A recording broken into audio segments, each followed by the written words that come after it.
मित्रों नमस्कार। कलयुग से भी है पुरानी द्वापर युग की ये कहानी। आज हम आपको द्वापर युग की एक पौराणिक कहानी बताने जा रहे हैं। ये कहानी उस समय की है जब भगवान श्री कृष्ण पृथ्वी पर अवतार लिए थे। उन दिनों दूध की नदियाँ बहा करती थी। हर घर में गाय पाला जाता था। दूध और दही खूब हुआ करते थे। बंसी बजैया मुरली मनोहर के ज़माने में बांसुरी की मधुर आवाज़ पे हर प्राणी, चाहे इंसान हो या गाय हो, सब मोहित हो जाते थे। वृंदावन के कृष्ण कन्हैया की नगरी में एक गरीब ग्वालन का छोटा सा परिवार रहता था। मित्रों, द्वापर युग के उस जमाने में प्रदूषण का तो नामो निशान तक नहीं था। ना उस जमाने में प्रदूषण के बारे में किसी ने कल्पना की होगी। उस जमाने में चारों तरफ हरियाली ही हरियाली और नदियाँ जल से भरी होती थी। हरियाली भरी वादियों में एक से बढ़कर एक देव वृक्ष भी हुआ करते थे जो व्यक्ति की हर इच्छा पूरी करते थे। इतना ही नहीं, देव वृक्ष रंक को राजा भी बना देते थे। बात उन्हीं दिनों की है जब एक गरीब ग्वालन का एक कुबड़ी औरत से संपर्क होता है। दोनों ने एक दूसरे का हालचाल पूछा और अपनी अपनी घर की दुख तकलीफों को लेकर आपस में वार्तालाप किया। तब कुबड़ी औरत ने कहा, मैं तो महाराज कंस के यहाँ औषधि के भस्म का लेप लगाने प्रतिदिन जाती हूँ और इसी से मेरे घर परिवार का भरण पोषण होता है। तब ग्वालन ने कहा, मेरे पास तो कोई रोजगार नहीं है, ना ही मुझे किसी औषधि का ज्ञान है। मैं अपना और अपने परिवार का भरण पोषण कैसे करूं कि मेरा दुख दूर हो जाए, मेरी गरीबी मिट जाए। तब उस कुबड़ी औरत ने ग्वालन को कहा, देखो बहन, तुम्हारे पास तो गाय है। तुम गाय का दही गांव में ले जाकर बेचा करो। दही की बिक्री भी हो जाएगी और उसके मिलने वाले पैसों से तुम्हारे परिवार का गुजारा भी होने लगेगा। कुछ ना करने से तो अच्छा है कुछ करके परिवार का भरण पोषण किया जाए। मित्रों, उस कुबड़ी महिला की बात ग्वालन को पसंद आ गई और उसने दही बेचने का निश्चय कर लिया और घर जाकर संध्या के समय का जितना दूध निकला उन सबको उसने मिट्टी के बर्तन में दही जमा दिया। अगली सुबह से वह दही बेचने गांव में निकल पड़ी। उसकी सारी दही बिक गई और उस दिन दही से मिलने वाले पैसों से वह बहुत खुश हुई।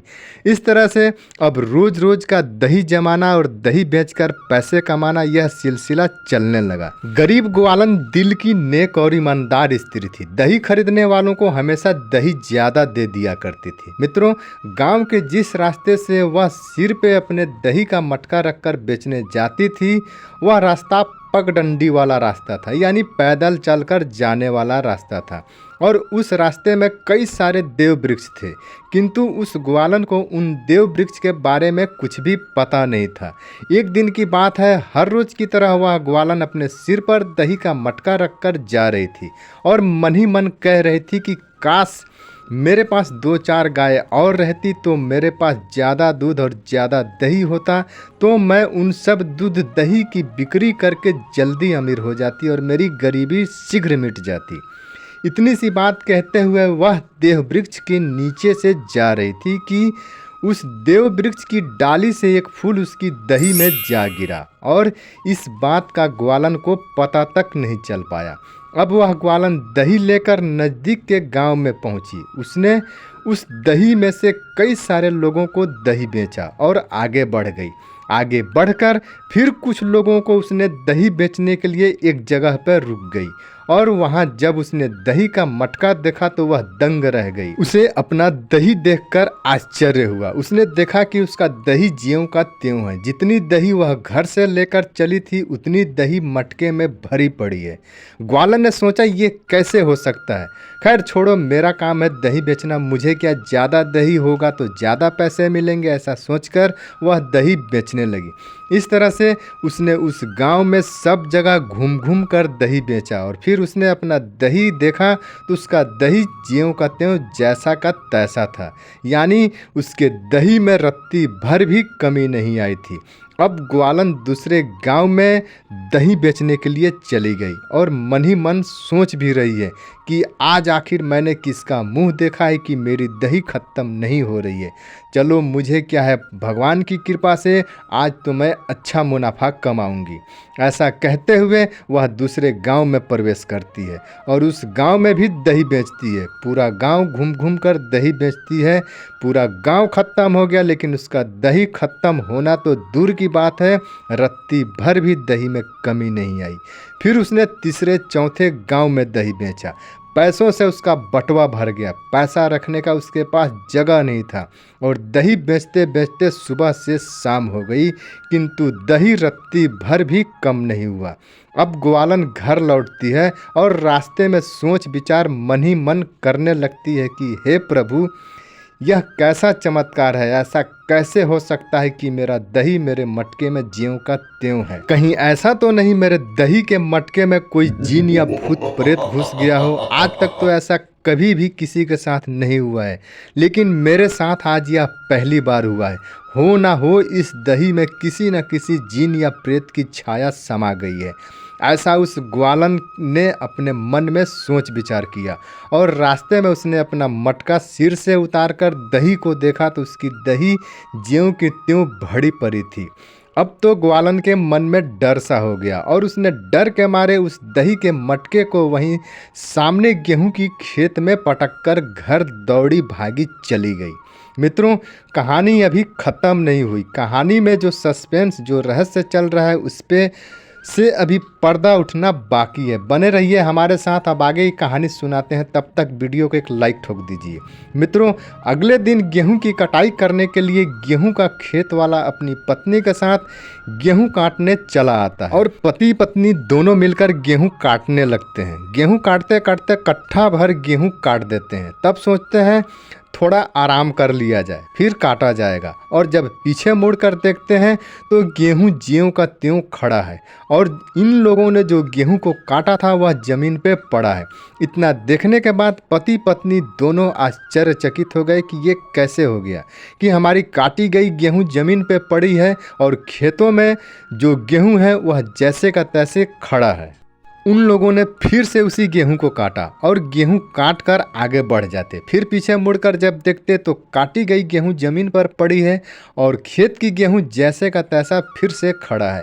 अब इन लोगों ने क्या किया, काटी गई सारी गेहूं को बांधकर खेत से बाहर इकट्ठा कर दिए और पति पत्नी फिर से गेहूं काटने भिड़ गए, किंतु फिर से उनके साथ पहले के ही जैसा हुआ। इस तरह से गेहूं काटते और खेत के बाहर इकट्ठा करते गए। करते करते सुबह से शाम हो गई और कट्ठा भर का गेहूं बिगहा भर के बराबर बोझा बनकर तैयार हो गया। लेकिन गेहूं खत्म होने का नाम नहीं ले रहा था। पूरी फसल जैसे के तैसे अब भी खड़ी है। अब तो इन दोनों पति पत्नी के मन में भी भय समाने लगा। दोनों डरने लगे और सोचने लगे हो ना हो हमारे गेहूं की खेत में किसी जिन या प्रेत का छाया है। अब डर के मारे इन दोनों पति पत्नी ने गेहूं की खड़ी फसल को आग लगा दी। इस तरह से खड़ी फसल भस्म हो गई और जो खेत के बाहर गेहूं इकट्ठा किए थे उसे ढो ढो कर इन लोगों ने अपने घर लाकर रख दिए। मित्रों, दही और गेहूं का बढ़ना कभी ना खत्म होना। दरअसल ये सारा चमत्कार उस देव वृक्ष के एक फूल के दही में गिरने से हुआ। पौराणिक कथा के अनुसार ग्वालन के दही में जो फूल गिरा था वह सफ़ेद पलाश का फूल था। कई लोग गूलर वृक्ष का फूल कहते हैं, किंतु गूलर का फूल फल के अंदर होता है, फल के बाहर नहीं होता है और गूलर का फूल अभी तक किसी ने देखा भी नहीं है। गूलर के फल के अंदर के रेशों को ही फूल मान लिया जाता है।